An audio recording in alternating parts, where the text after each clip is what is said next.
Je suis chef du service eau et risque à la DDT du Gers depuis 2022.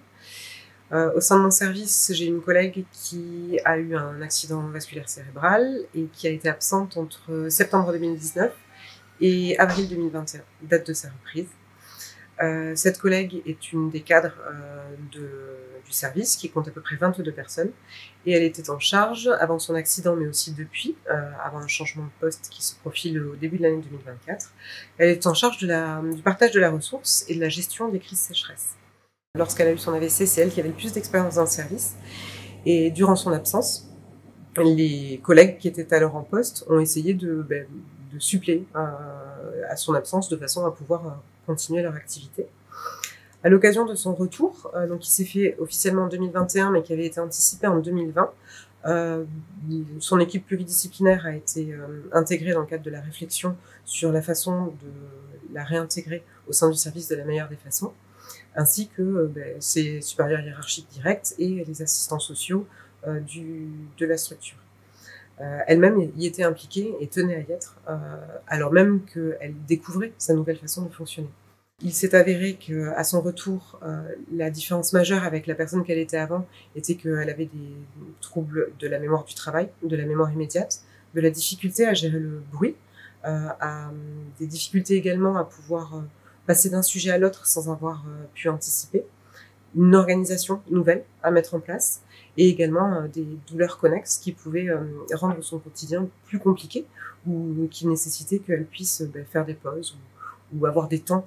de repos de façon à ne pas se mettre en difficulté. Nous avons tenté d'organiser un tutorat au sein de la structure, mais les aléas des mouvements de poste ont fait qu'elle a rapidement été seule à reprendre ses fonctions, tout en étant encadrée et accompagnée, mais elle n'avait pas ce tuteur qui lui permettait de réapprendre. Donc en fait, elle a dû elle-même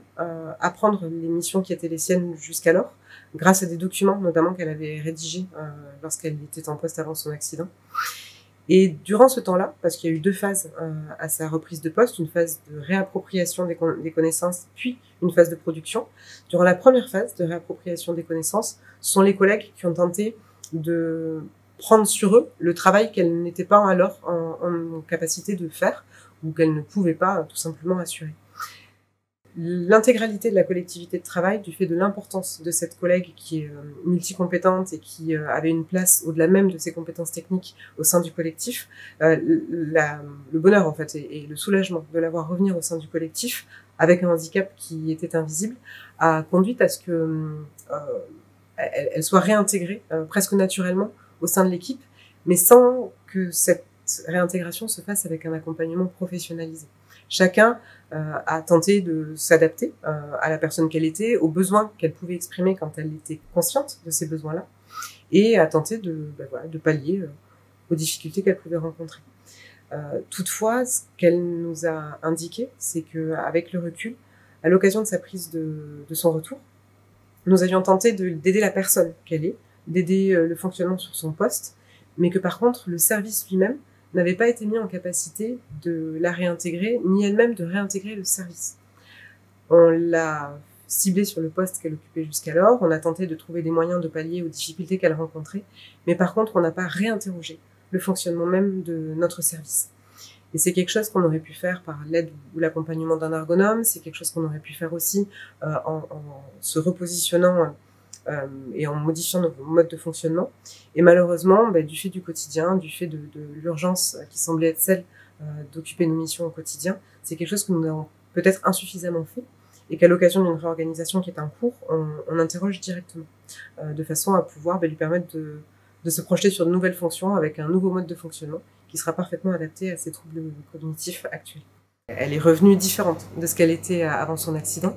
et on a constaté que une chose très importante pour nos structures, c'est d'avoir un référent qui soit capable de soulager les collègues qui ont ce genre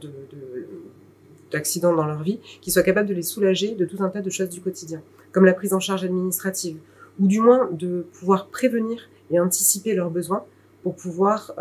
tout simplement les accompagner et les soulager de la recherche en fait des différents interlocuteurs, des différentes procédures à mener, ou de devoir tout simplement aller chercher des acteurs professionnalisés pour pouvoir aider à leur réintégration.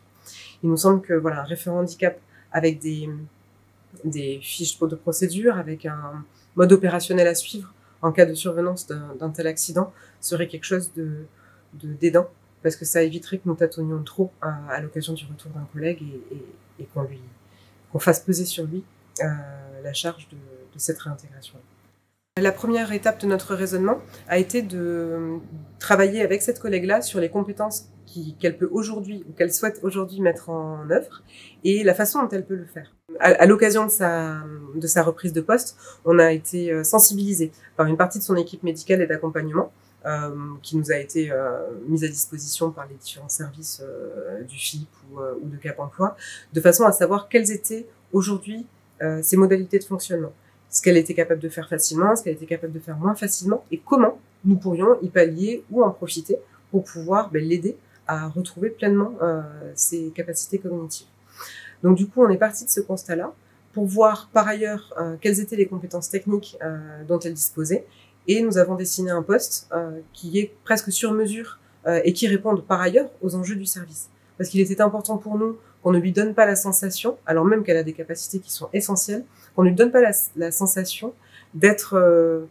de ne pas avoir un vrai poste ou une vraie place au sein de la structure. Donc en fait, on a dessiné un poste sur lequel d'ailleurs, qui sera ouvert à la concurrence. Donc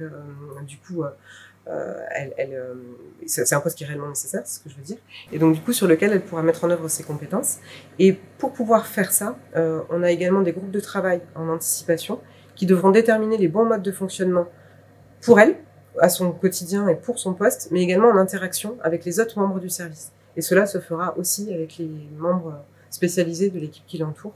pour que cette nouvelle prise de poste se fasse dans de meilleures conditions que celles qu'elle a connues à son retour. Il s'avère que tout un tas d'outils que nous avons mis à disposition pour pouvoir travailler convenablement avec elle, qu'il s'agisse de mieux préparer les réunions, avec des ordres du jour établis, qu'il s'agisse de travailler avec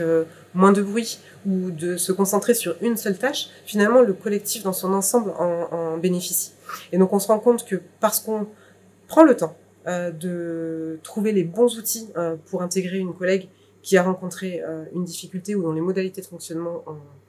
ont changé, et finalement c'est tout le collectif qui en bénéficie, parce que tant qu'il n'y a pas de difficulté de ce type-là, on ne se pose pas ces questions, on ne prend pas le temps de s'interroger sur comment il faudrait qu'on fonctionne pour obtenir une vraie qualité de vie au travail. Et là, tout simplement, pour lui permettre de fonctionner normalement, on s'est posé les bonnes questions et on en bénéficiera tous.